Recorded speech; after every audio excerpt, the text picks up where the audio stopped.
নমস্কার, good evening. আমি ইলমাস সৈয়দ, আপনারা দেখছেন এই সময়। ভারত এই মুহূর্তে পাকিস্তানের সঙ্গে কোন রকম বাণিজ্যিক সম্পর্ক রাখতে চায় না। আমদানি বন্ধ করা হলো, তার উপর লাগাতার 9 দিন ধরে টানা এলওসিতে সিজ ফায়ার ভায়োলেশন করেই চলেছে পাকিস্তান। যোগ্য জবাব আমরাও দিচ্ছি, কড়া জবাব দিচ্ছি। আমাদের রণতরী তারা অ্যারেবিয়ান সি কিংবা আরব মহাসাগরে প্রস্তুত, আমাদের ট্যাঙ্ক ব্রিগেড রাজস্থানে প্রস্তুত। মহড়ার ভিডিও আমরা দেখেছি। ব্রাহ্মস মিসাইল নিয়ে একের পর এক রণতরী তারাও একেবারে দাঁড়িয়ে রয়েছে, at any moment prepare to strike. Shahjahanpur উত্তরপ্রদেশে, সেখানে গঙ্গা এক্সপ্রেসওয়েকে সামরিক বিমান ওঠানামার রানওয়ে হিসেবে অলরেডি কনভার্ট করে দেওয়া হয়েছে। রাফায়েল থেকে শুরু করে মিরাজ, জাগুয়ার এবং ধ্রুবা এলএস and Apache attack helicopters ready. অর্থাৎ যুদ্ধ দামামায় এখন ভারতের নতুন ডিপ্লোম্যাটিক হাতিয়ার এই ট্রেড বন্ধ করা, বাণিজ্য বন্ধ করা। হাতে তো মারবই, ভাতেও মারবো পাকিস্তানকে। আজ এই নিয়েই আমাদের আলোচনা হবে এবং আরো একটি গুরুত্বপূর্ণ দিক রয়েছে এই গোটা ইন্ডিয়া পাকিস্তান বাইল্যাটারাল রিলেশনশিপসে, তা হলো ইনফিল্ট্রেশন। এই পাকিস্তানের এক নাগরিক, তাকে গ্রেফতার করে হয়েছে বিরাটি থেকে। সে কে? তার নাম আজাদ মল্লিক। সে কি করত? এই আজাদ মল্লিক পাকিস্তানের নাগরিক জাল পাসপোর্টের একটি র‍্যাকেট চালাতো এবং সেই র‍্যাকেট ব্যবহার করে জাল পাসপোর্ট দিয়ে একাধিক পাকিস্তানি নাগরিককে ভারতে ঢুকিয়েছে, এমন তথ্য পাওয়া যাচ্ছে পুলিশের তদন্তে, গোয়েন্দাদের তদন্তে। আজ আগামী 1 ঘন্টা এই নিয়ে আলোচনা হবে, দেশের সুরক্ষা নিয়ে আলোচনা হবে এবং আমরা কিভাবে পাকিস্তানকে হাতে এবং ভাতে মারব সেই কৌশল নিয়ে আলোচনা হবে। আজ আমাদের সঙ্গে যারা আছেন, আসুন পরিচয় করে নিই। তৃণমূল কংগ্রেসের পক্ষ থেকে রয়েছেন অনির্বাণ বন্দ্যোপাধ্যায়, ভারতীয় জনতা পার্টির পক্ষ থেকে আমাদের সঙ্গে রয়েছেন দীপঙ্কর বাবু, প্রফেসর দীপঙ্কর সরকার, অনিক বাবু রয়েছেন, অনিক চ্যাটার্জি, প্রফেসর অনিক চ্যাটার্জি, ইন্টারন্যাশনাল রিলেশন এক্সপার্ট, এবং কর্নেল আর কে শ্রীবাস্তব, ডিফেন্স এক্সপার্ট রয়েছেন আমাদের সঙ্গে।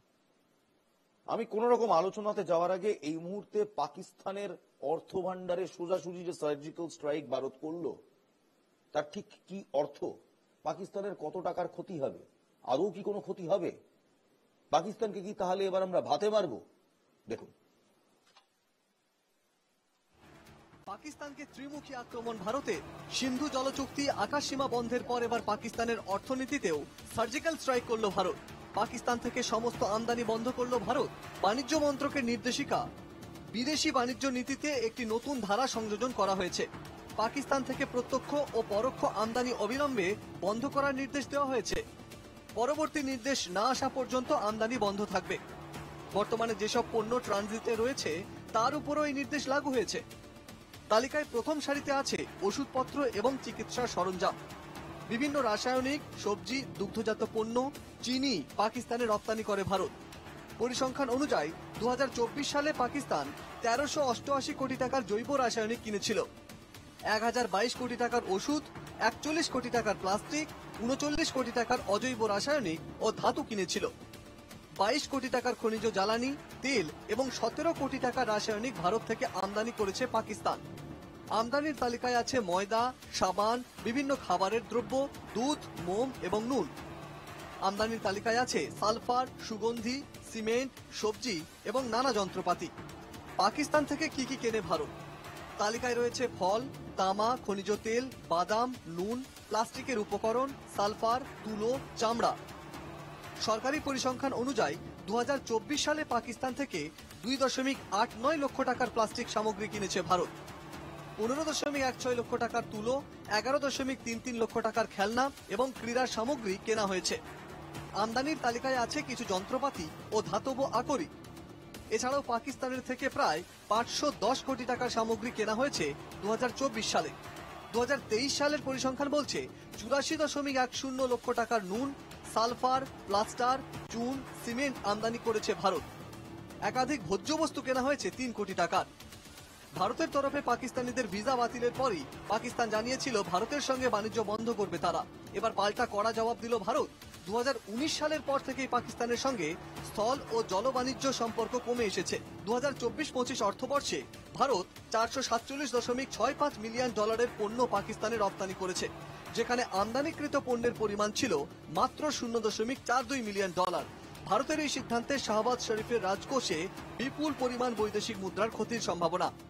যে ভারত যত না পাকিস্তানের ওপর ট্রেডের দিক থেকে ডিপেন্ডেন্ট, তার থেকে অনেক গুণ বেশি কিন্তু পাকিস্তান ভারতের ক্ষেত্রে ট্রেডের দিক থেকে ডিপেন্ডেন্ট। কাজে সেই জায়গায় দাঁড়িয়ে ভারতের যদি আমদানি বন্ধ করে দেওয়া হয়, সেই জায়গায় কিন্তু পাকিস্তানের উপর একটা অর্থনৈতিক চাপ কিন্তু যথেষ্ট রকমের পড়বে। ভারত পাকিস্তানের বাণিজ্যের প্রভাব কিন্তু একটু সুদূর প্রসারী হবে।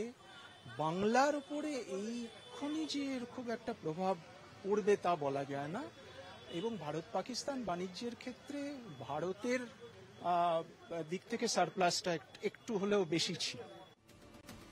পাকিস্তানকে আরো চাপে ফেলতে সে দেশের পণ্যবাহী জাহাজের উপরেও নিষেধাজ্ঞা ভারতে। পাকিস্তানের পতাকা থাকা কোনো জাহাজ ভারতীয় বন্দরে প্রবেশ করতে পারবে না। পাকিস্তান থেকে ডাক যোগে আর কোনো চিঠি বা পার্সেল ভারতে পাঠানো যাবে না।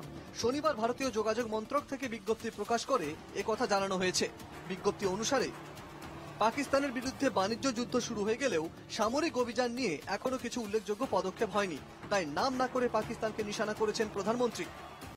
हम एक मत है कि आतंकवाद मानवता के लिए सबसे बड़ा खतरा है। We are committed to take firm and decisive action against terrorist and those who support them. IMF ও বিশ্ব ব্যাংকের থেকে মোটা ঋণ নিয়ে কোনো মতে দেশের অর্থনীতি সামাল দিচ্ছে শাহবাজ শরীফের দেশ। দেশের মানুষ নাজেহাল, তবুও জঙ্গিদের মদত থেমে নেই পাকিস্তানের নেতাদের। তাই আইএমএফ ও বিশ্ব ব্যাংকের কাছে পাকিস্তানকে আর ঋণ না দিতে অনুরোধ ভারতের। পাশাপাশি জানানো হয়েছে আগের দেওয়া ঋণগুলিও যেন খতিয়ে দেখা হয়। ভারতের অনুরোধে আইএমএফ ও বিশ্ব ব্যাংক 1.3 বিলিয়ন ইউরো ঋণ আটকে দিলে থেমে যাবে পাকিস্তানের আস্ফালন। Bureau report, NKTV Bangla. আচ্ছা, এই মুহূর্তে যদি একবার সরাসরি দেখে নি ভারত পাক দ্বিপাক্ষিক বাণিজ্যের হারটা ঠিক কত 2003-04 অর্থবর্ষ থেকে 2018-19 অর্থবর্ষ ভারত সরকারের সূত্রে সবটাই মার্কিন ডলারের হিসেবে একবার দেখব।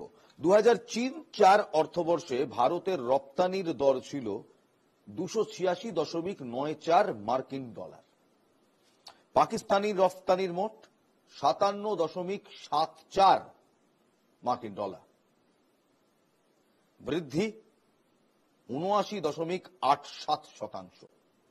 2024 এপ্রিল থেকে 25 জানুয়ারি পাকিস্তান রপ্তানি করা অর্গানিক কেমিক্যালস এর পণ্য 125.99 মিলিয়ন মার্কিন ডলার, 110.06 মিলিয়ন মার্কিন ডলার ফার্মাসিউটিক্যাল পণ্যের পরিমাণ পাকিস্তান রপ্তানি করা হয়। এবার এখানেই আমার প্রশ্ন, এবং প্রথম প্রশ্ন আমার অনিকদার কাছে, অনিক চট্টোপাধ্যায়, ইন্টারন্যাশনাল রিলেশনস এক্সপার্ট। অনিকদা, এই মুহূর্তে দাঁড়িয়ে যখন আমরা আমদানি বন্ধ করছি এবং পাকিস্তান বকলমে একটা রপ্তানি বন্ধ করার হুঁশিয়ারি দিয়ে রেখেছে বটে, তাতে আমাদের কতটা ক্ষতি হবে আর পাকিস্তানের কতটা ক্ষতি হবে?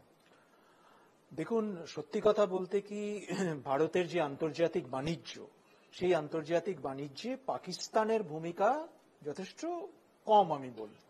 কেন, চীন বা আমেরিকা বা ইউরোপিয়ান ইউনিয়নের সাথে আমাদের যে বাণিজ্য, পাকিস্তানের সাথে সেরকম বাণিজ্য আমাদের কোনো কালেই নেই, অফিসিয়াল বাণিজ্য। এবার যেটা হলো, যে প্রশ্নটা আপনি করলেন যে পাকিস্তানের কি ক্ষতি হতে পারে বা আমরা কিভাবে এফেক্টেড হতে পারি, পাকিস্তানের সবচেয়ে বড় যেটা ক্ষতি হবে সেটা হচ্ছে ওষুধ, ফার্মাসিউটিক্যালস। ভারত থেকে পাকিস্তানে রপ্তানির শীর্ষে আছে ফার্মাসিউটিক্যালস, ওষুধপত্র। এবং এটা সত্যি কথা যে পাকিস্তানিদের দৈনন্দিন জীবনযাত্রায় ভারতীয় ওষুধের যে চাহিদা, যে যোগান, সেটা কিন্তু যথেষ্ট বেশি। এবং শুধু পাকিস্তান নয়, ভারত কিন্তু গত কয়েক বছরে, কোভিডের আগে থেকেই, কোভিডের সময় তো বটেই, ওষুধ রপ্তানিকারক দেশ হিসেবে একটা যথেষ্ট উল্লেখযোগ্য ভূমিকায় আছে।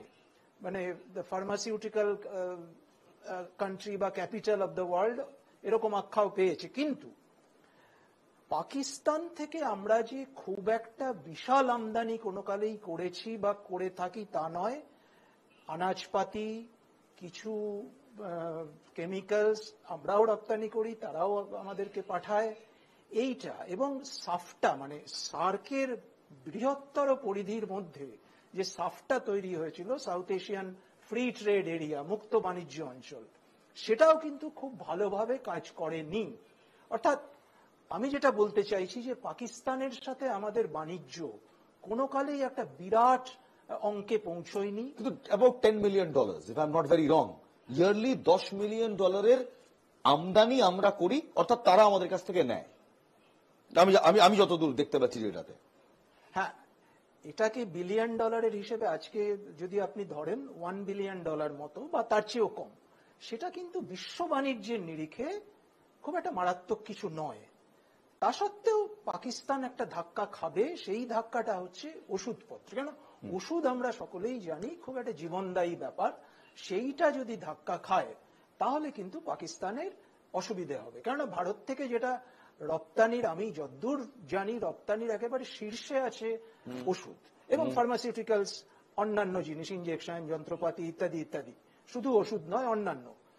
সেইটা কিন্তু পাকিস্তানে যদি বন্ধ হয়ে যায়, আর অনেকটা ফার্টিলাইজার্স, দৈনন্দিন জীবনে একটা বিশাল পরিমাণে ফার্টিলাইজার কিন্তু ভারতের কাছ থেকে তারা আমদানি করে। হ্যাঁ, এই ফার্টিলাইজারের কথা যখন আসি, এমনি আমরা ইন্দাস ওয়াটার ট্রিটি স্থগিত রাখার পর বলা হচ্ছে তাতে চাষবাসে বৃহৎ ক্ষতি হতে চলেছে। অবশ্যই জলসংকট দেখা দেবে, চাষে বৃহৎ ক্ষতি হবে, তার উপর ফার্টিলাইজার্স বন্ধ, সার বন্ধ করে দিচ্ছি আমরা। অর্থাৎ কোথাও পাকিস্তানের, যেটা আমরা ফুড সিকিউরিটি বলি, গ্রেন সিকিউরিটি, বড় সড়ো প্রশ্নের মুখে আসবে তো। হ্যাঁ, ফার্টিলাইজার ইত্যাদি ইত্যাদি যা যা আমরা খুব গুরুত্বপূর্ণ যেসব জিনিস আমরা রপ্তানি করে থাকি, সেগুলো যদি বন্ধ হয়ে যায় তাহলে একটা পাকিস্তানের দৈনন্দিন জীবনে কৃষি কাজে একটা প্রভাব পড়বে। কেন কি অলরেডি সিন্ধুর জলে কৃষিকাজের, সিন্ধুর জল বন্ধ হলে কৃষিকাজের একটা প্রভাব আছে, তারপর ফার্টিলাইজার, সব মিলিয়ে কিন্তু একটা একটু টালমাটাল অবস্থা হতে পারে। এ ব্যাপারে কোনো অস্বীকার। বেশ, এর সঙ্গে আরো কয়েকটা পয়েন্টস আমি এই মুহূর্তে দেখাবো। ভারত আরো কয়েকটা সিদ্ধান্ত নিয়েছে, কঠোর সিদ্ধান্ত নিয়েছে। আমরা আমদানি করব না পাকিস্তানি গুডস, 100% এই সিদ্ধান্ত আমরা নিয়েছি। আমরা রফতানি করব না, এই সিদ্ধান্ত আমরা না নিলেও পাকিস্তান বকলমে নিয়ে নিয়েছে যে আমাদের কাছে কোনো গুডস তারা নেবে না। রফতানিতেও তারা মোটামুটি একটা অলিখিত তালা লাগিয়ে রেখেছে। কিন্তু তার সঙ্গে আজ ভারত আরো কয়েকটা যে অবরোধের সিদ্ধান্ত নিয়েছে। কি কি অবরোধ দেখবো এক এক করে। পাকিস্তানের পতাকা লাগানো কোনো ধরনের জাহাজ ভারতীয় জলসীমা এবং বন্দরে প্রবেশ করতে পারবে না। পাকিস্তানি পণ্যবাহী জাহাজের উপর এখন বড় সড় নিষেধাজ্ঞা। পাকিস্তান থেকে আসা সমস্ত পণ্যের আমদানি বারণ, ভারত নেবে না। পাকিস্তান থেকে আসা কোনো পোস্টাল সার্ভিসও ভারত নেবে না, নিষেধাজ্ঞা চাপানো হলো। এবার এখানে আমি একটু কর্নেল শ্রীবাস্তবের কাছে আসবো। কর্নেল শ্রীবাস্তব, যখন পোর্টস ক্লোজ করে দেওয়া হয়, ম্যারিটাইম বর্ডার্স ক্লোজ করে দেওয়া হয়, তখন খুব স্বাভাবিকভাবে ওই দেশের ট্রেড রুটে সমস্যা হয়। অর্থাৎ আজ যদি কোনো সার্ক কান্ট্রি কিংবা কোনো সাউথ এশিয়ান কান্ট্রি কিংবা ধরুন অস্ট্রেলিয়াতে পাকিস্তান তার পণ্য পৌঁছতে চায়, আর ইন্ডিয়ান ওশানের ওপর থেকে এবং টু সাম এক্সটেন্ট আমাদের অ্যারেবিয়ান সিও যে পেনিনসুলার ওপর আছে তার উপর থেকে পাকিস্তান তার জাহাজ নিয়ে যেতে পারবে না। বকলমে তার খরচা অনেক বাড়বে, অনেক বাড়বে। একটা দেশ যেটা এই মুহূর্তে অর্থনৈতিকভাবে ধুঁকছে, তাকে আরো বোঝা চাপালাম আমরা। এইটা পাকিস্তানকে মোক্ষম ভাবে উইকেন্ড করবে, নাকি পাকিস্তান অন্যত্র থেকে টাকা ঠিক পাবে? দেখুন, আপনাকে আগে বলি, এটা আমরা বলি, আমাদের ভাষায় বলি, এরা পেঁয়াজ পলিসি। পেঁয়াজ মানে অনিয়ন, কি আপনি একটা লেয়ার তুলেন, অন্য লেয়ার তুলেন, মাঝখানে কি আছে, কোর স্ট্র্যাটেজি আছে। ওই কোর স্ট্র্যাটেজি ইন্ডিয়ার এখনো এক্সপোজ হয়নি। আজকে 11 দিন হয়ে গেছে, রাইট? তো এর মধ্যে কি হলো, প্রথমে আপনি দেখবেন এরা ইন্ডিয়া প্রথমে যেটা প্রথম পিলিংটা করলো, ওর মধ্যে ছিল ইন্টারনাল ডোমেস্টিক যেটা পলিসি নিয়ে, ওটা নিয়ে কাজ করলো। ওটা আপনার সিসিএস মিটিং হলো, অপোজিশন হলো, কনসলিডেট করলো নিজেকে, প্রাইম মিনিস্টার বললো ইউ ডু ইট। ইন্টারন্যাশনাল পলিটিক্সে এখন ডিভিশন গুলো ভেরি শার্প আছে, কারা পাকিস্তান দিকে আছে, কারা আমাদের দিকে আছে। আজকে জেডি ভান্স এর কথাটা আপনি শোনেন, উনি বলেন দুটো নিউক্লিয়ার পাওয়ার এটার মধ্যে ঝগড়া হবে, আমরা জানি না কিরকম। ও কোনোদিন বলেনি কি ঝগড়া হবে না, রাইট? তো একটা ওপিনিয়ন একটা হলো। তৃতীয় ইকোনমিক ওয়ার, যেটা আপনি জলের দেখলেন, ভিসা বাতিল দেখলেন, আর আজকে একটা নতুন জিনিস দেখলেন আপনি কি আমরা বললাম IMF কে please stop this 2 billion loan to the Pakistan, and তারপরে আমরা বললাম উই আর সাসপেন্ডিং, বাট এ থেকে পাকিস্তানে কোনো ফরক হয় না। আপনি এটা, আমরা তো অনেকদিন ধরে আমরা দেখছি পাকিস্তানকে, আপনি বন্ধ করলে চায়না স্টেপস ইন, চায়না দিয়ে দেবে। What is the problem? ওদের তো সিপ্যাক করিডোর ওই জন্য বানানো হয়েছিল, China Pakistan economic corridor. So we have let the China to come in and further consolidate the position in Pakistan. But আজকে যে 11 দিন পর যে সিচুয়েশনটা আপনার আজকে ডেভেলপ হয়েছে পাকিস্তানে, ওটা আপনারা নজরে দিচ্ছেন না, বিকজ এত জায়গা, এত বেশি আওয়াজ হয়ে গেছে যে আমরা ভুলে গেছি কি what is the thing, what is happening in Pakistan. আজকে ওদেরকে এক্সপোজ করা হয়েছে। আপনি জানেন পাক অকুপাইড কাশ্মীরে কি হয়েছে? পাক অকুপাইড কাশ্মীরে 3টে ডট আপনাকে মিলিয়ে বলছি আমি, আর ওকে আমি 1971 থেকে যোগ করে আপনিও নিন্দা করতে আরম্ভ করে দেবেন এই পাকিস্তানিদের। ওরা বলেছে নীলম ভ্যালিতে আর কোন টুরিস্ট যাবে না।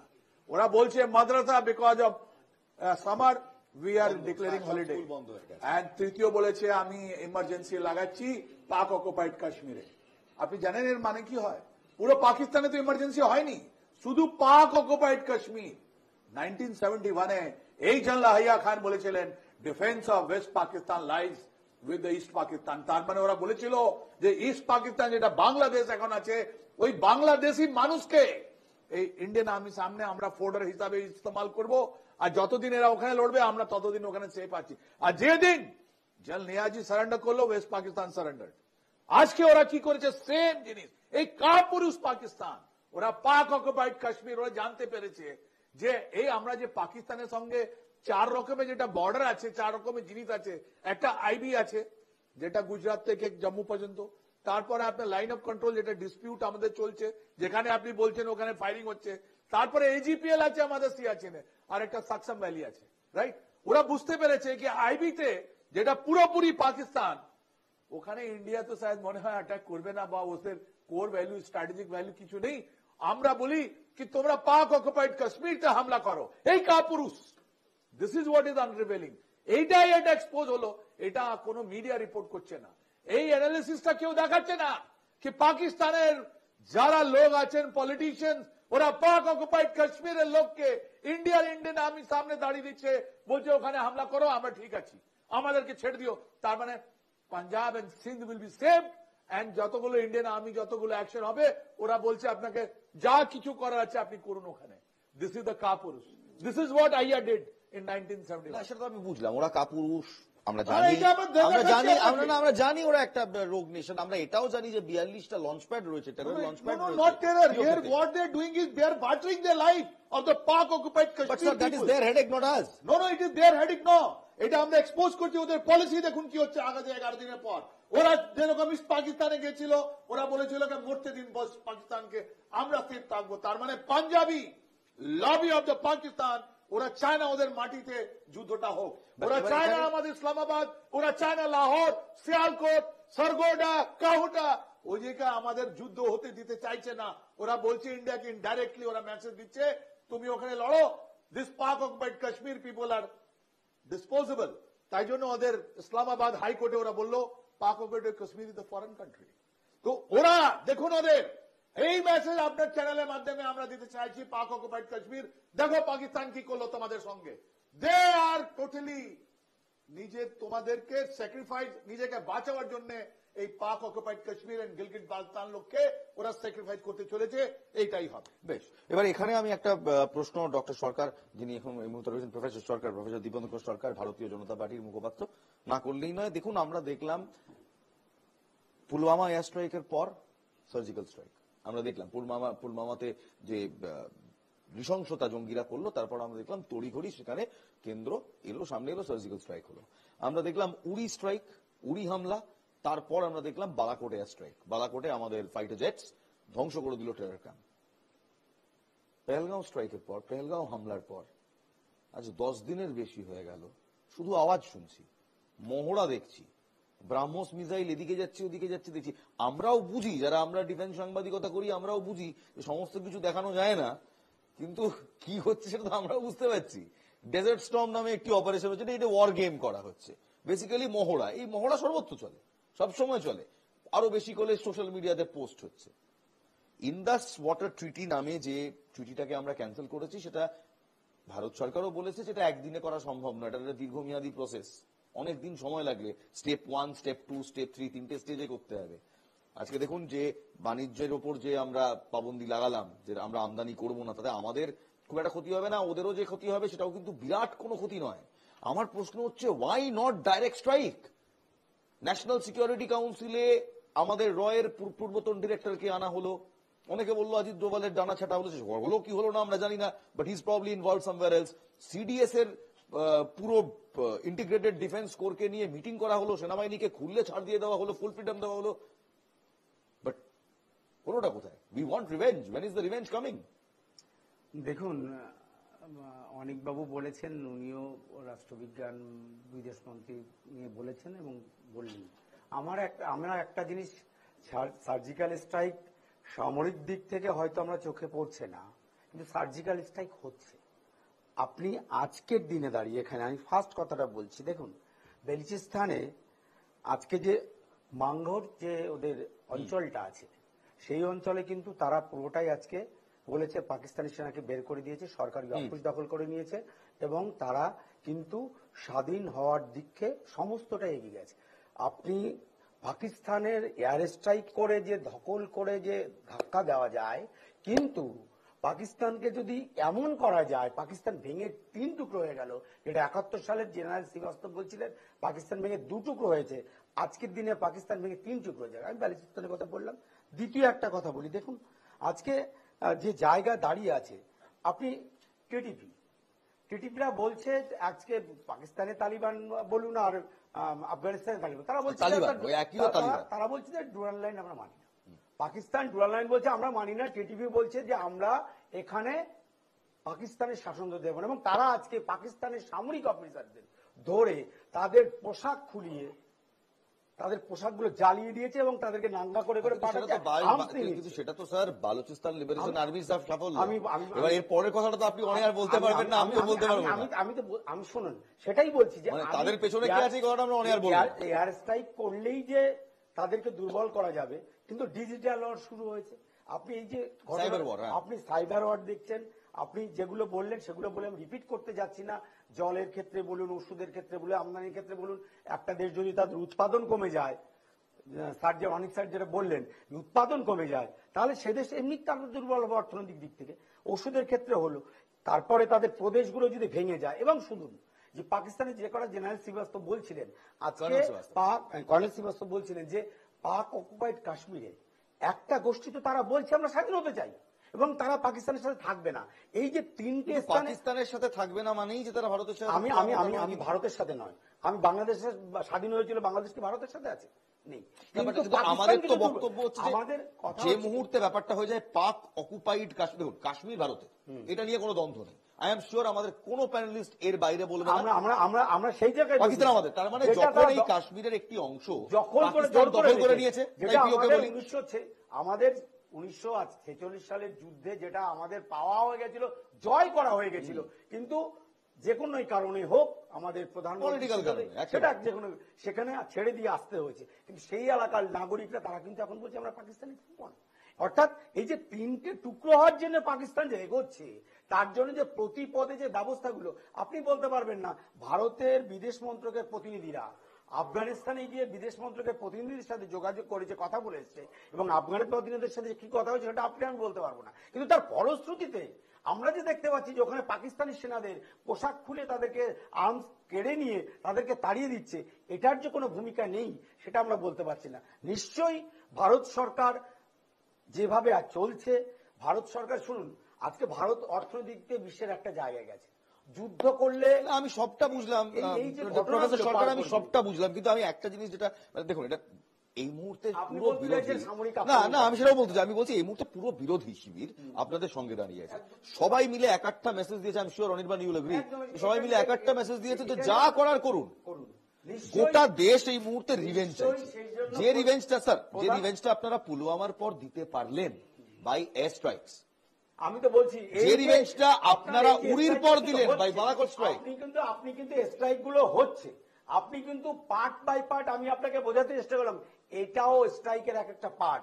আপনি যেটা বলছেন অপেক্ষা করুন, প্রতিরক্ষা বিশেষজ্ঞরা আছে, তিন বাহিনীর প্রধান আছেন, প্রধানমন্ত্রী তাদেরকে ছাড় দিয়েছেন, নিশ্চয়ই মহড়া চলছে, আগামী দিন অপেক্ষা করুন, এর একটা কিছু হবে, নিশ্চয়ই যাওয়া যেতে পারে। সেটা আমাদের বিজেপির অনির্বাণ। মুখপাত্র, আমরা এটা নিশ্চয়ই নিশ্চয়ই আমরা অতটুকুই বলবো যেটা ন্যাশনাল সিকিউরিটিকে কম্প্রোমাইজ না করে আমরা বলতে পারবো। অনির্বাণ, এই মুহূর্তে বিরোধীরা, which is really rare but also appreciable, যে বিরোধী এই মুহূর্তে শাসকের সঙ্গে দাঁড়িয়ে রয়েছে, অর্থাৎ কেন্দ্র সরকারের সঙ্গে দাঁড়িয়ে রয়েছে এবং বলছে যা করার করো, বিরোধীরা কোন রকম ইন্টারফিয়ারেন্স করবে না। তারপরেও রিভেঞ্জ টু লেট টু কাম।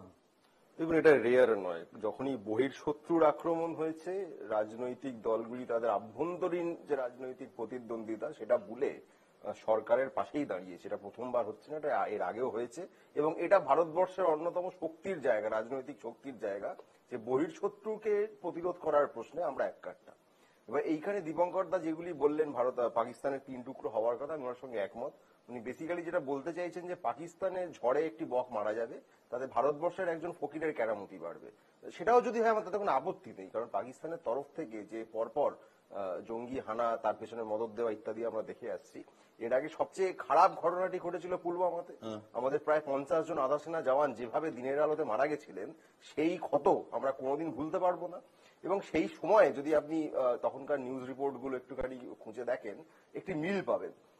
এখন যেটা বলা হয়েছে যে জল আমরা পাকিস্তানকে দেওয়া বন্ধ করে দেবো, মজার বিষয় হচ্ছে 2019-এও নীতিন গাডকারির আপনি একদম প্রেস কনফারেন্স করে বলা বক্তৃতা পাবেন, তিনি বলছেন যে আমরা জলটা বন্ধ করে দেবো। তাহলে তখনও তারা জল বন্ধ করেছিলেন, এখন আবার জল বন্ধ করেছেন। একটাই সমস্যা, মাঝখানে চালুটা কখন হলো? এই যে চালুটা কখন হলো, এটার কোন উত্তর আর বিজেপি দিতে পারছে না। দেখুন, সিন্ধু নদের জল বা আরো যে অববাহিকার যে জলগুলি যায়, এ তো আর বাড়ির কল নয় যে চাইলেই বন্ধ করলাম, চাইলেই খুলে দিলাম। গোটা বিষয়টা আসলে ধাপ্পাবাজি।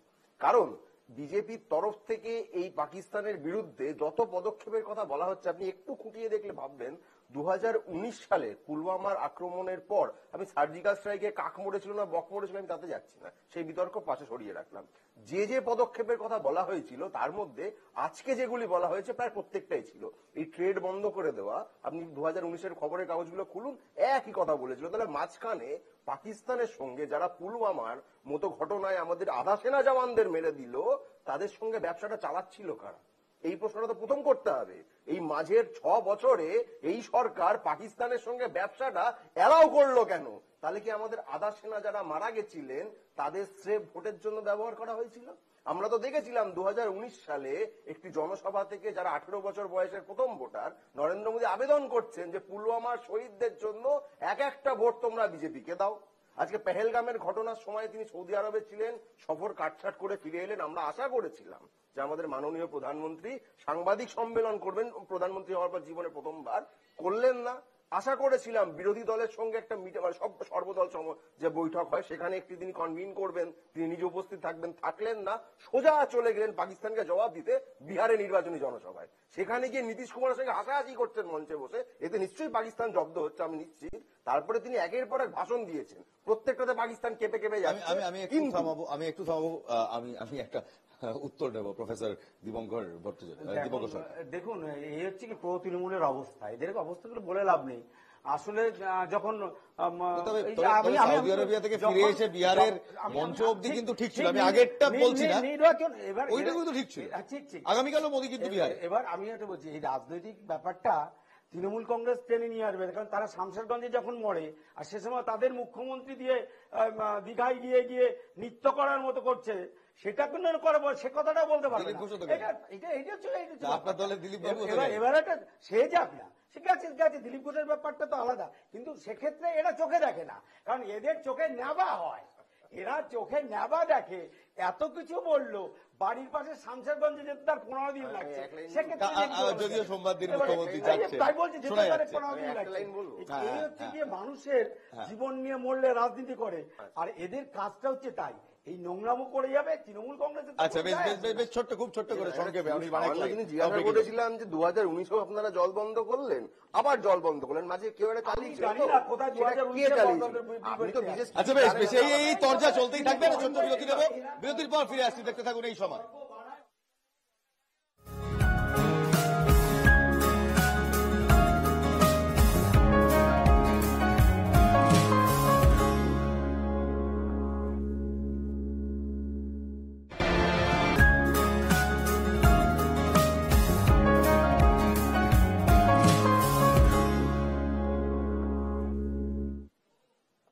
দেশের সুরক্ষার ব্যাপারে কোন রকম রাজনৈতিক আলোচনা আমরা এন্টারটেইন করব না, কিংবা ওদিকে বেশি না যাওয়াই ভালো। তাই আমার সঙ্গে যিনি সামরিক বিশেষজ্ঞ রয়েছেন কর্নেল আর কে শ্রীবাস্তব, আমি সরাসরি প্রশ্নটা তাকেই করব যে কর্নেল শ্রীবাস্তব, এই মুহূর্তে ইন্দাসের জল বন্ধ করা, ট্রেড ওয়ার শুরু করা, আমদানি রপ্তানি বন্ধ করা, ইজ ইট ইনাফ, নাকি সিরিয়াস মিলিটারি অ্যাকশনস দরকার, স্পেসিফিকলি যখন the army, navy, air force have been given full freedom, full operational freedom? 140 কোটি ভারতীয় আর তার সঙ্গে আমাদের ইন্টারন্যাশনাল কমিউনিটি সবাই একটা স্বরে বলছে, একটাই স্বরে বলছে কি ওরা 26টা মেরেছে, আমরা 260 মারবো। কোথায়, where is the body count? আর এই বডি কাউন্ট যত লেট হচ্ছে, মানুষগুলো ভাবছে যে আমরা কিছু করব না, আমরা একটা বানিয়া স্টেট আছি। তার মানে আমরা শুধু হোয়াটসঅ্যাপ ফেসবুক খেলবো, এরকম হয় না। আমরা শেপিং অফ দ্য এনভায়রনমেন্ট, এটা আমরা বলি। The environment has been set, the stage has been set, the things have moved. এরকম হয় না। ওনার ওদের যে আর্মি চিফ আছেন, পাকিস্তান আর্মি চিফ, উনি গায়ে ঢাও, উনি আর্টিফিশিয়াল ইন্টেলিজেন্স লাগিয়ে ফেক ফটোগ্রাফ দিয়ে উনি আসছেন, বলছেন আমি আছি। উনি নেই, উনি জানেন he the target number 1, because উনি পুলওয়ামা টাইমে উনি ডিজিআইএসআই ছিলেন, উনি আবার আছেন, উনি মরবেন। আজকে পুরো পাকিস্তানের মধ্যে আমরা বলছি না কে আলাদা হবে কে না। আপনি যদি বালুচিস্তানের কথা বলে, please don't forget the Iran. America চায় এই বালুচিস্তানের problem, Sistan province of the ইরানে ওটা প্রবলেম হোক, তাহলে ওদের একটা প্রবলেমটা স্টার্ট হবে। Balochistan is not India creation, আমরা করতে চাই না। It is international problem, please keep note of it. ওরা 12 জানুয়ারি 2024 আর 14 জানুয়ারি 2024 ওখানে মিসাইল এক্সচেঞ্জ হয়েছে। ওটা কারা মারা গেছে? Both side Baloch were killed. So we are not involve. Please don't involve India into this. বালুচিস্তানে যা কিছু হবে বালুচিস্তানের লোক ডিসাইড করবে, আমরা ইন্ডিয়া ডিসাইড করব না। আমাদের যে 26 জন লোক মারা গেছে, বডি কাউন্ট কোথায়? ওই বডি কাউন্ট নিয়ে আমাদের কথা বলছি। আর যারা স্লিপার সেল আছে, যারা বন্ধু আছে ওদের, ওরা এখন তো বলবে কি নিউক্লিয়ার পাওয়ার। নিউক্লিয়ার কবে ছিল না? ওদের নিউক্লিয়ার চলবে না। আপনি চাগাই হিলসে যদি চাগাই 1 দেখেন, ওদের ওখানে কোনো মাশরুম ক্লাউডই ছিল না। অল দ্য থিংস, ওদের enrichment in uranium and all, ওদের ক্রিটিক্যালিটি অফ দ্য নিউক্লিয়ার, এটা সব কোয়েশ্চেনেবল আছে। আর ওদের ক্রিটিক্যাল কম্পোনেন্টস কোথায় আছে, এটা সব জানা আছে। তো আমি ওর আগে আমি যাব না। আমি এটা বলবো, আমাদের যে next generation to next generation, আপনার বাচ্চাগুলো যারা আসছে, ওদের বাচ্চাগুলো, আমরা কিভাবে, ওরা যখন হানিমুনে যাবে, আমাদের বাচ্চা আর আমাদের গ্র্যান্ডসন টু পেহেলগাঁও, আবার ওরা মারা যাবে। একদম এই জায়গা থেকে একবার প্রফেসর সরকারকে বলতে, দেখুন প্রফেসর সরকার, 1947 থেকে এই সমস্যার শুরু, মানে যবে থেকে ব্রিটিশরা এসে ভারত পাকিস্তান ক্রিয়েট করে দিয়ে গেছে, এই ভাগাভাগিটা করে দিয়ে গেছে, দুর্ভাগ্যজনক, দুঃখজনক। মহাত্মা গান্ধী স্বয়ং নিজে কোনোদিন চাননি, কিন্তু জিন্না চেয়েছিলেন, নেহরু চেয়েছিলেন, সেই সময় হয়েছে। তখন থেকেই সমস্যা চলছে এবং বারবার আমরা দেখেছি পাকিস্তান আমাদের পিছে ছুরি মারে। যখন লাহোর কনভেনশন হচ্ছে, আমাদের প্রধানমন্ত্রী অটল বিহারী বাজপেয়ী, ওদের প্রধানমন্ত্রী, তারা বসে লাহোরে স্বাক্ষর করছে, তখন কি হচ্ছে? তখন কার্গিলে ঘুসপেটিয়া ঢুকছে এবং তারা কেউ ইনফিল্ট্রেটার নয়, কেউ জঙ্গি নয়, রেগুলার আর্মির সোলজার, ক্যাপ্টেন, জওয়ান, তারা ঢুকছে। এটা তো বিশ্বাসঘাতকতা, একদম সাদা চোখে বিশ্বাসঘাতকতা। শুধু ঢুকছে না, কখন ঢুকছে? ঠান্ডার সময়, যে সময় আমরা পোস্ট থেকে রিক্লাইন করে আসি, মানে নেমে আসি, অর্থাৎ আমাদের বিশ্বাসের সুযোগ নিয়ে আমাদের ঘরে ঢুকে আসছে। ক্যাপ্টেন বিক্রম বাত্রা একদম ঠিক বলেছিলেন যে আমার বাড়িতে যদি আজকে মানে ভেড়ার ছাল পড়ে একটি নেকড়ে বাঘ ঢুকে আসে, আমি কি তাকে থালা সাজিয়ে খাওয়াবো? মেরে ফাটাবো ওখান থেকে। এবং সেটাই করেছিলাম আমরা। অপারেশন বিজয়, প্রচুর বলিদান দিয়েছি আমরা, প্রচুর শহীদ হয়েছিল। তা নিয়ে একটা কফিন কেলেঙ্কারি হয়েছিল, আমি সেদিকে যাবো না। তা নিয়ে রাজনীতিও হয়েছে প্রচুর, কিন্তু প্রচুর মানুষ মারা গেছে, সেনাবাহিনীর মানুষ মারা গিয়েছে। পেহেলগাঁও সেম, মানুষ মারা গিয়েছে এবং তারপর অপারেশনসে আমাদের শহীদ প্যারা কমান্ডো ঝন্টু শেখের মতো মানুষও মারা গিয়েছে, আর্মি অফিসার্সও মারা গিয়েছে, আর্মি জওয়ানও মারা গিয়েছে, পুলওয়ামা জওয়ানরা মারা গিয়েছে। 71-এ একমাত্র আমরা তাদের পরাস্ত করতে পেরেছিলাম এবং তাদের কাছ থেকে তাদের অর্ধেক ভূখণ্ড কেড়ে নিয়ে বাংলাদেশ বানিয়েছিলাম। সেই বাংলাদেশও এখন টালমাটাল অবস্থা, আবার তারা পূর্ণ বন্ধুর দিকে হেলছে, ঝুঁকছে। স্টারলিংক স্যাটেলাইট কয়েকদিন আগে লঞ্চ করে দিয়েছে ইলন মাস্ক এই আবহে, এবং সেই স্টারলিংক স্যাটেলাইট কোথায় দেখা যাচ্ছে? উত্তর দিনাজপুরের মাথায়। ইলন মাস্ক কে? American businessman. কাকে বিশ্বাস করব, কাকে বিশ্বাস করবো না জানি না, কিন্তু এই মুহূর্তে মোদী গভর্নমেন্টের কাছে কজ আছে, রিজন আছে, অবজেক্টিভ আছে, পাওয়ার আছে, পয়সা আছে। পাকিস্তানের এই সমস্যা ওয়ান্স এন্ড ফর অল শেষ করা? করছি না কেন? দেখুন, করছি না কেন সেটা তো একটা পলিসিগত ব্যাপারে আছেই, এবং বিদেশ আজকে করছি না বারবার আমরা একটা জিনিস বলছি, কিন্তু একটা জিনিস বোঝাতে আছে, মানে সহজ কথা বলতে মিলিটারি অ্যাকশন স্ট্রংলি নিচ্ছি না কেন? যুদ্ধটাই যদি সমস্যার সমাধান হয়, তাহলে পাকিস্তান আজকে ইউএনএ তো দৌড় মেরে গিয়ে বলছে না যে আপনারা থামান ভারতকে। আমরা যুদ্ধের দিকে যাচ্ছি না, আপনারা মনে করছেন হচ্ছে না, কিন্তু পাকিস্তান ইউএনএ গিয়ে ধরছে একবার যে আপনারা যুদ্ধ থামান, ভারতকে থামান। আমেরিকাকে বলছে একবার থামান, একবার না পেরে ইরান। আমরা আর কতদিন? না স্যার আমাকে একটা কথা বলুন। এখন কি আমি এখানে বসে যুদ্ধ করার? না কোনো যুদ্ধ করছে না। আপনি একটা কথা বলুন, এই ইউনাইটেড নেশনস এর জিনিভা কনভেনশন আর চার্টার আর কতদিন মানবো? 1999 কার্গিল, এই চার্টার মেনে আমাদের সেনাবাহিনীকে পেছনে আসতে হয়েছিল। এলওসি ক্রস করতে পারিনি আমরা, আমাদের অপশন ছিল এলওসি ক্রস করে যাওয়ার, just because of this UN charter. আর এই ইউএন হচ্ছে আমেরিকার পকেট, ইউএন আমেরিকার পকেটে। আমেরিকা তার আর্মস বিক্রি করবে, তারপর রেড ক্রসকে পাঠাবে মেডিকেল ঝুড়ি নিয়ে। সেটাও বলো না প্লিজ, আমাদের দেশের আমি বলছি এই ইউএন এর দোহাই পাকিস্তান তো যাচ্ছে। ইউএন কন্ডেম করেছে? ইউএন এখনো পর্যন্ত কন্ডেম করেছে? করেনি। এই যে এফএটিপি লিস্ট, ইউএন করেনি তো, আর ইউএন ভারতকেও বলেনি যে আপনি চুপ করুন। এফএটিপি না বলেনি, ঠিক। এই এফএটিপি লিস্ট থেকে 2018 সালে আমরা দেখলাম পাকিস্তান গায়েব হয়ে গেল।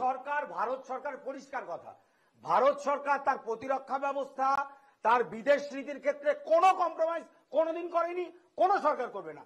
কিন্তু সার্জিক্যাল স্ট্রাইক পাকিস্তানের উপরে করার আগে এই পাকিস্তান প্রেমী যেগুলো ভারতবর্ষে বসে আছে, এই অনির্বাণের মতো পাকিস্তান প্রেমী ভারত, সরি ওনার মতো যারা সমর্থক, ব্যক্তিগত না প্লিজ এটা না, অনির্বাণের মতো যারা বসে প্রতিনিয়ত পাকিস্তান প্রেমের কথা বলে, তাদের উপর আগে সার্জিক্যাল স্ট্রাইক হওয়া।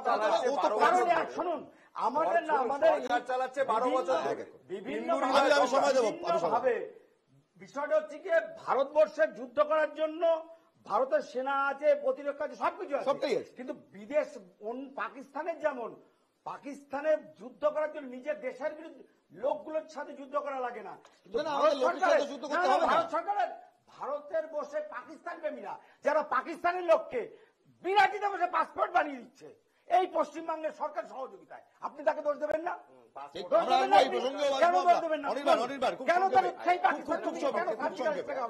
পাকিস্তানের পাসপোর্ট বিরাটিতে বসে আর মমতা ব্যানার্জি পুলিশের সহযোগিতা করবে। 12 বছর ধরে হিন্দু হৃদয় সম্রাট রয়েছে। কোন প্রধানমন্ত্রীর আমল, সে নেহেরু হোক, ইন্দিরা গান্ধী হোক, অটল বিহারী বাজপেয়ী হোক, হিন্দুদের প্যান্ট খুলে দেখে কেউ মারে। নরেন্দ্র মোদীর আমলে হিন্দুদের প্যান্ট খুলে দিল জঙ্গিরা, আর এরা এখানে বসে বসে আমাকে পাকিস্তান দেখাচ্ছে। আরে মশাই, আপনাদের নেতা, আপনাদের সরকার হিন্দুদের প্যান্ট খুলে দিল জঙ্গিরা, আপনার প্যান্টটা ধরে রাখতে পারলেন না? এতটাই মেরুদণ্ড। আমি আপনাদের দুজনকে একটু থামাবো, দুজনের ফেলে ডাউন। আমি অনিকদার কাছে আসবো। অনিকদা এই মুহূর্তে প্লিজ অনিকদা, ডক্টর অনিক চ্যাটার্জি প্লিজ দীপঙ্কর বাবু ধন্যবাদ। প্লিজ ঠিক আছে, আচ্ছা হয়ে গেছে, মিটে গেছে। দীপঙ্কর আচ্ছা প্লিজ অনির্বাণ প্লিজ। অনিকবাবু খুব সহজে একটা প্রশ্ন করছে, এই মুহূর্তে দাঁড়িয়ে দুজনেরই ফেডার একেবারে ডাউন, অডিও এয়ারে যাবে না। অনিকবাবু এই মুহূর্তে দাঁড়িয়ে ইন্টারন্যাশনাল কমিউনিটি তারা কি ভারতের ওপর যুদ্ধ যাতে না হয় সেই কারণে প্রেশার দিচ্ছে?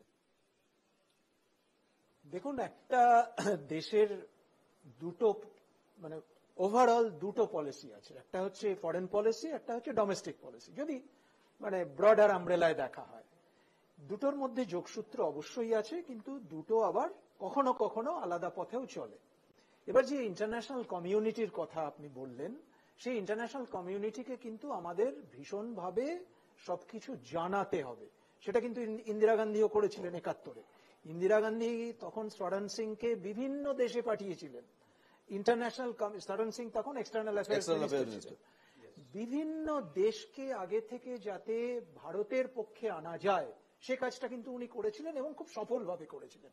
ইতিহাস তাই। একমাত্র নিক্সনের সমস্যা ছিল, নিক্সন কিন্তু নিজে জবাব দিয়েছিলেন। হ্যাঁ, ইতিহাস কিন্তু সেই দিকেই। ফলে এটা ঠিক, এই সারা দেশের সেন্টিমেন্ট হচ্ছে যে একটা অ্যাকশন হোক। সেটা আমি কিছুদিন আগেও অন্য একটা চ্যানেলেও বলেছি, একটা অ্যাকশন হোক। এখন সেই অ্যাকশন কবে হবে, কি করে হবে, সেই অ্যাকশন করতে গিয়ে কোনো সেটব্যাক হবে কিনা, এইগুলো কিন্তু ভেবে নিতে হবে অ্যাকশনের আগে। অ্যাকশন হোক সেটা আমিও চাই। আমরা ব্যথিত, আমরা ভীষণভাবে বেদনাহত যে ২৬ জন আমাদের নাগরিক এবং তারা ট্যুরিস্ট, নিরস্ত্র ট্যুরিস্ট, তারা ওখানে মারা গেছেন। একটা অ্যাকশন হোক, এটা আমরা সবাই চাই, এটা এ ব্যাপারে কোনো দ্বিধা নেই। এটা আপনি চান, আমি চান, উনি চায়, সবাই চাই। কিন্তু সেই অ্যাকশনটা নেওয়ার আগে কিন্তু এক ধরনের প্রস্তুতি, বিদেশ নীতি বলুন, ডোমেস্টিক পলিসি বলুন, সেই প্রস্তুতিটার সময় একটু লাগতে পারে। এখন সেই সময়টা যদি অনির্দিষ্টকাল হয়, সেটা আমরা সকলেই তখন আবার বলবো যে না, এত বেশি সময়। কিন্তু সেই সময়টা সরকারকে যে সময়টা দেওয়া উচিত, 15 দিন হয়েছে, আমি ধরে নিচ্ছি 15 দিন হয়েছে, সেই হিসেবে আরেকটু আমরা দেখি। বেশ, একেবারে ঠিকই বলেছেন। কিন্তু এখানেই আমি একবার কর্নেল শ্রীবাস্তবের যে বক্তব্য উনি রাখছিলেন যে স্লিপার সেল তো রয়েছে, তার সঙ্গে ধরুন কেউ জাল পাসপোর্ট বানিয়ে, মানে একজন পাকিস্তানি নাগরিককে একটা জাল ভারতীয় পাসপোর্ট দিয়ে ভারতীয় নাগরিক সাজিয়ে ভারতে ঢোকালো, এমন লোকের উদাহরণও কম নেই। ধরুন এই মুহূর্তে দাঁড়িয়ে বিরাটি থেকে জাল পাসপোর্ট কাণ্ডে ধৃত সন্দেহভাজন, তিনি একজন পাকিস্তানি নাগরিক, তার নাম আজাদ মল্লিক। আজাদের কাছ থেকে বিস্ফোরক তথ্য পেয়েছে এনফোর্সমেন্ট ডিরেক্টরেট। শতাধিক বাংলাদেশি ও পাকিস্তানি অনুপ্রবেশকারীকে লাখ লাখ টাকার বিনিময়ে জাল ভোটার কার্ড, আধার কার্ড ও পাসপোর্ট বানিয়ে দেওয়ার অভিযোগ এই ধৃত আজাদের বিরুদ্ধে। আর কি কি অভিযোগ রয়েছে দেখুন।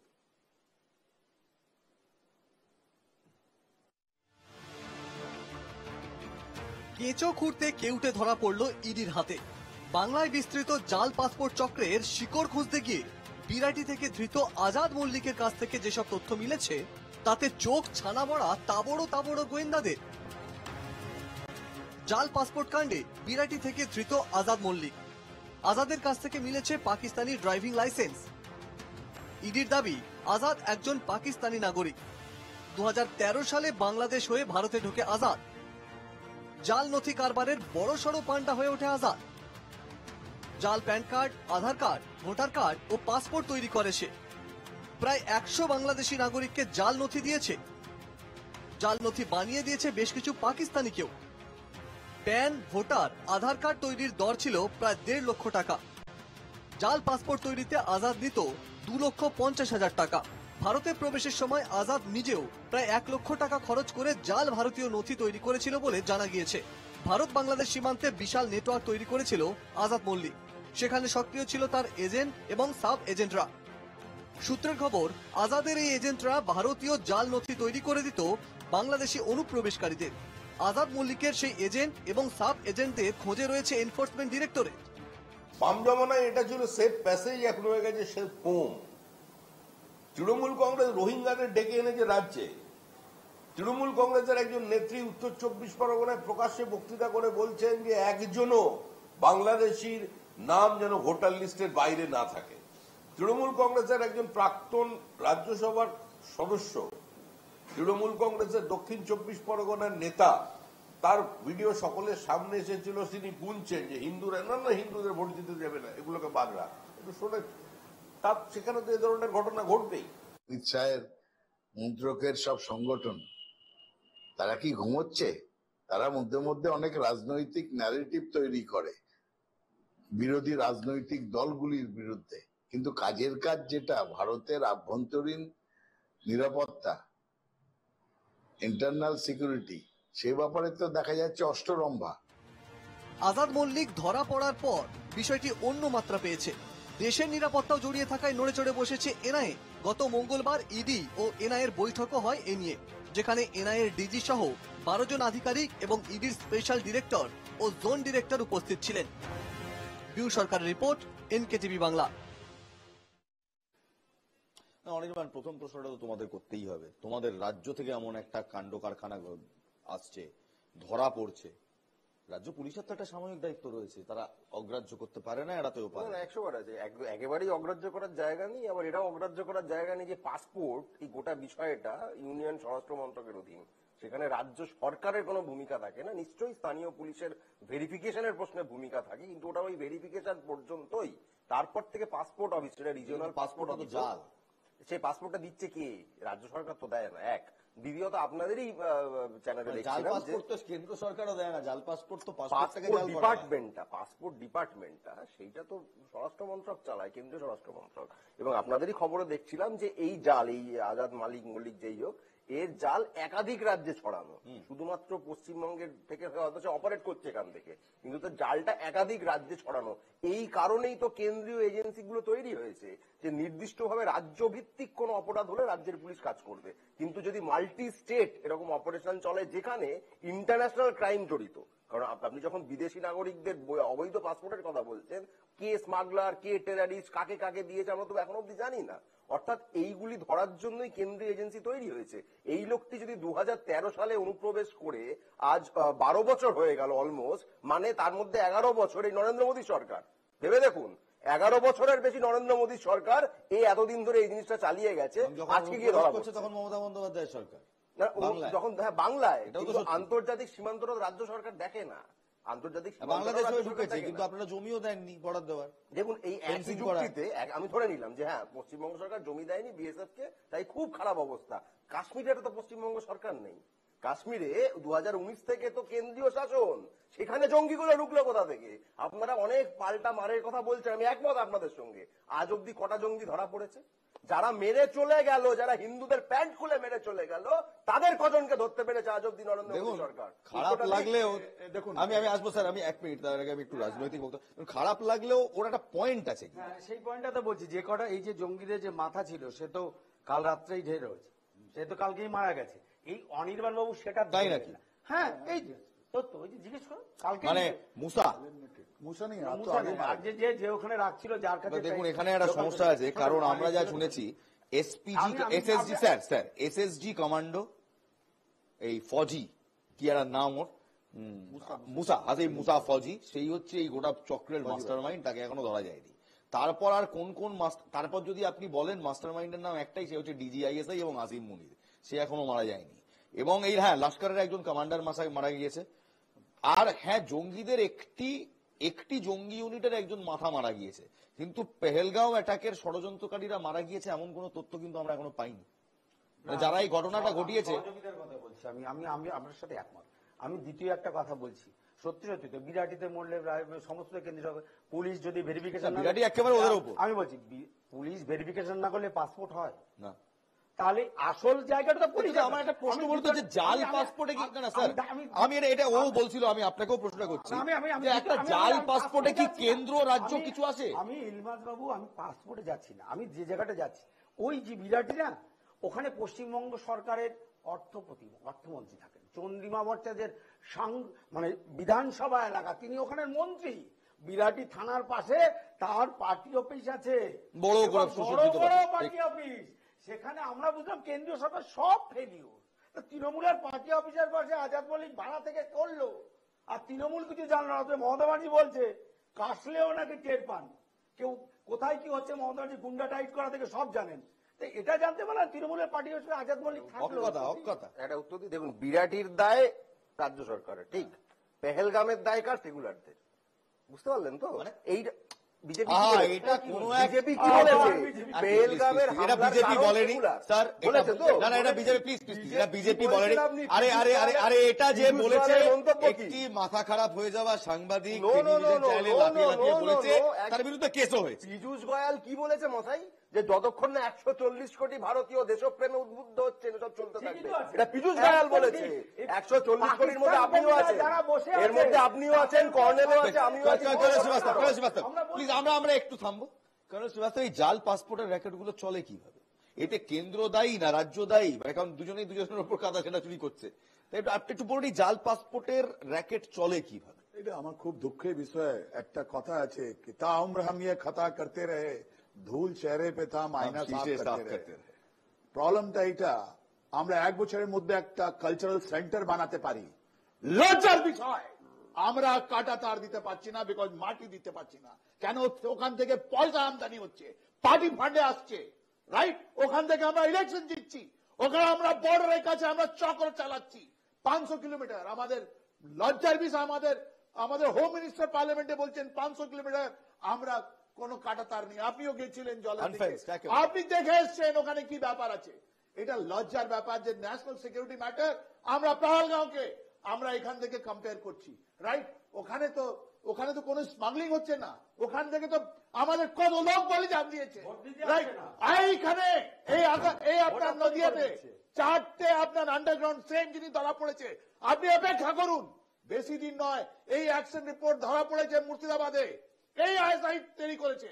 এই যারা ঘুমিয়ে আছেন না, আমরা বড় বড় কথা বলছি, একটা কালচারাল সেন্টারের জন্য পয়সা দিচ্ছি, next generation will be finished here in Bengal, because same জেএনকের মতন সিচুয়েশন আইএসআই এন্ড বাংলাদেশের ইউনুস করতে চলেছে। আর আমরা এখানে ঝগড়া করবো আমার আপনাদের সঙ্গে বসে, আমরা কথা বলবো। পালগামের জন্য আমরা প্যান্ট খুলেছি, ইয়েস প্যান্ট খুলেছে ওরা, কিন্তু ওর জবাব পাবে ওরা। ক্ষমতা আছে আপনার, তিস্তা ওয়াটার নিয়ে আপনারা ইন্টারন্যাশনাল রিলেশন খারাপ করে দিচ্ছেন দেশের সঙ্গে, আপনাদের ন্যাশনাল সিকিউরিটি নয়।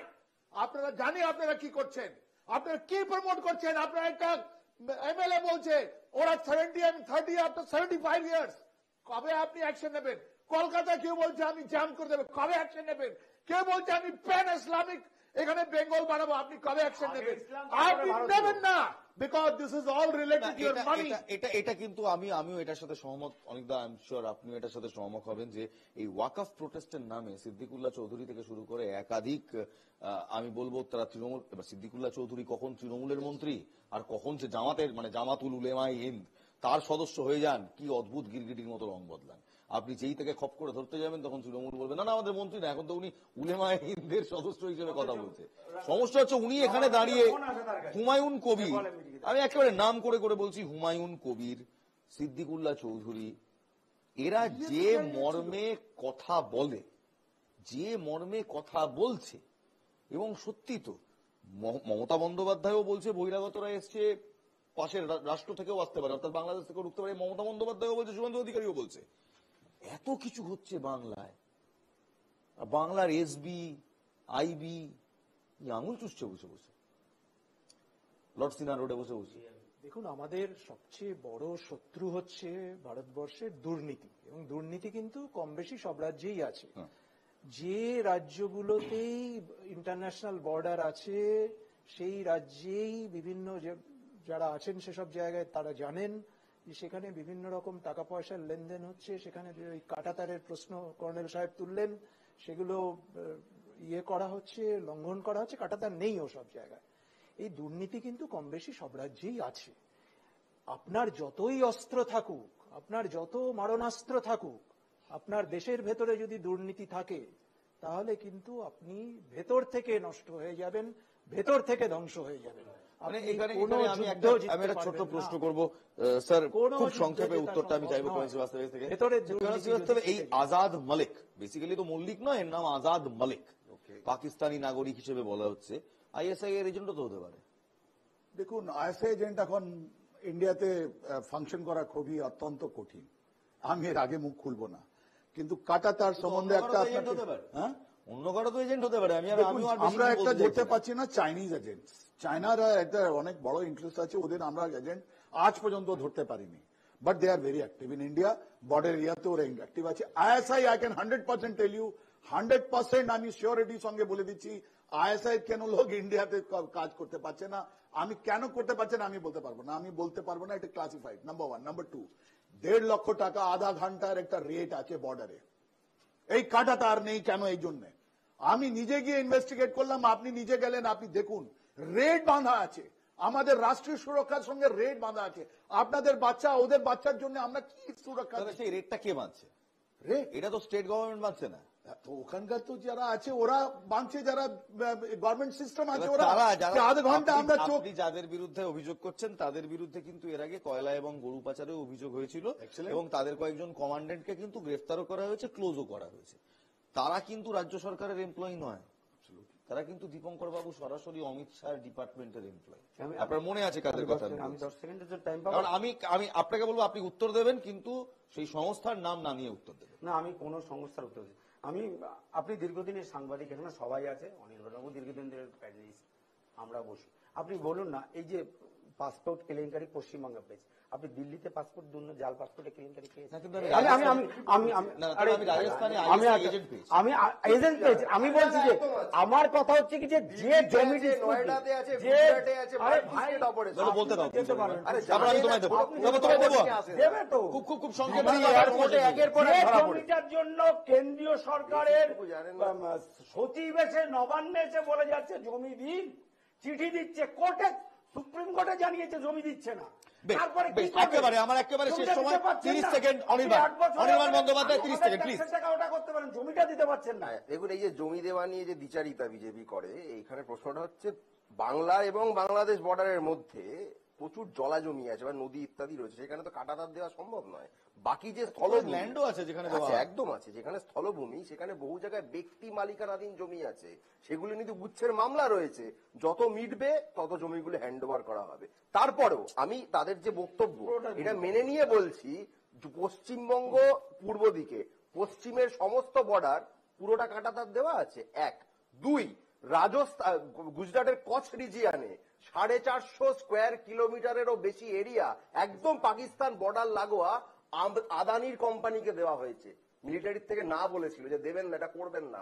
আদানির কোম্পানিকে 450 স্কোয়ার কিলোমিটারের বেশি জমি এই সরকার দিয়েছে। নিরাপত্তা বিঘ্নিত হচ্ছে না? এই প্রশ্ন করবেন না প্রাইভেট প্লেয়ারকে। আপনি পাকিস্তানের বর্ডারের কাছে কি করে জমি বেশ বেশ, আজ আমার সময় একেবারে শেষ। আপনাদের সবাইকে অসংখ্য ধন্যবাদ। আপনারা এলেন, আপনারা আপনাদের বক্তব্য রাখলেন, কিন্তু এখানেই যাওয়ার আগে ওই যে লাস্ট টিপ্পনি, ধরুন আপনার একটা বিরাট বড় বাড়ি আছে, বাড়ির চারদিকে আপনি পাঁচিল দিলেন, কিছু কিছু জায়গায় আপনি পাঁচিল দিতে পারলেন না, কিন্তু আপনি নিয়োগ করলেন প্রচুর সিকিউরিটি গার্ড। সেই সিকিউরিটি গার্ডরা হঠাৎ করে দুর্নীতি করতে শুরু করলো। আপনি জানেনই না সিকিউরিটি গার্ডরা অদ্ভুত অদ্ভুত দুর্নীতি করছে। একদিন রাত্রে দেখলেন একটা নেকড়ে বাঘ এলো, পরের দিন দেখলেন আরেকটা নেকড়ে বাঘ হলো, একদিন হঠাৎ সকালবেলা উঠে দেখলেন আপনার বাগানময় শুধু নেকড়ে বাঘ। কি করবেন? তখন মনে হবে যে এই দুর্নীতিটা আগে থেকে শেষ করা উচিত ছিল। সেই দুর্নীতি অনেকদিন আগেই ধরা পড়েছে, অনেক বছর আগে ধরা পড়েছে, তাদের আস্তে আস্তে খতম করার চেষ্টাও চলছে। কিন্তু এবার হয়তো ওই বাগান বাড়ির চারদিকে পাঁচিল দেওয়াটাই খুব জরুরি। ওই পাঁচিলটাও দিতে হবে এবং সিকিউরিটি গার্ডদের দুর্নীতির থেকে দূরেও রাখতে হবে, এবং তার থেকেও বড় জিনিস, বাড়ির ভেতর দুর্নীতিটাকে বন্ধ করতে হবে। তাহলেই দেশ সুরক্ষিত, আমি সুরক্ষিত, আপনি সুরক্ষিত। জয় হিন্দ।